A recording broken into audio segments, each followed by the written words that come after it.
एक साधु था, वह रोज घाट के किनारे बैठकर चिल्लाया करता था, जो चाहोगे सो पाओगे, जो चाहोगे सो पाओगे। बहुत से लोग वहां से गुजरते थे पर कोई भी उसकी बात पर ध्यान नहीं देता था और सब उसे एक पागल आदमी समझते थे। एक दिन एक युवक वहां से गुजरा और उसने उस साधु की आवाज सुनी, जो चाहोगे सो पाओगे, जो चाहोगे सो पाओगे। और आवाज सुनते ही उसके पास चला गया। उसने साधु से पूछा, महाराज आप बोल रहे थे कि जो चाहोगे सो पाओगे, तो क्या आप मुझको वो दे सकते हो जो चाहता हूँ? साधु उसकी बात को सुनकर बोला, हाँ बेटा, तुम जो कुछ भी चाहता है मैं उसे जरूर दूंगा, बस तुम्हें मेरी बात माननी होगी। लेकिन पहले ये तो बताओ कि तुम्हें आखिर चाहिए क्या? युवक बोला, मेरी एक ही ख्वाहिश है, मैं हीरों का बहुत बड़ा व्यापारी बनना चाहता हूँ।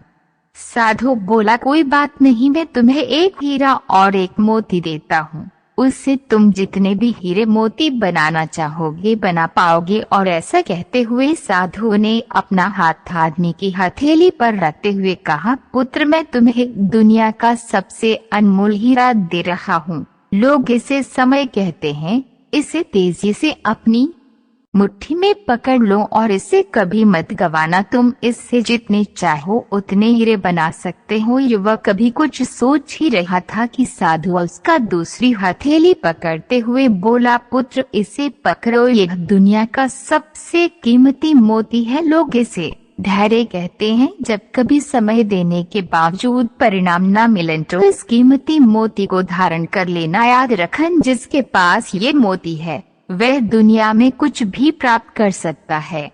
युवक गंभीरता से साधु की बातों पर विचार करता है और निश्चय करता है कि आज से वे कभी अपना समय बर्बाद नहीं करेगा और हमेशा धैर्य से काम लेगा।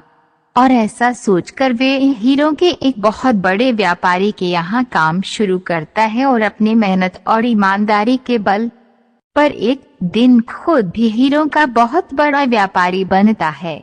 दोस्तों, समय और धैर्य वह दो हीरे मोती हैं जिनके बल पर हम बड़े से बड़ा लक्ष्य प्राप्त कर सकते हैं।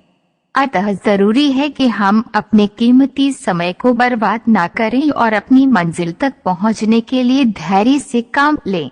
लाइक एंड सब्सक्राइब करें हमारे चैनल को।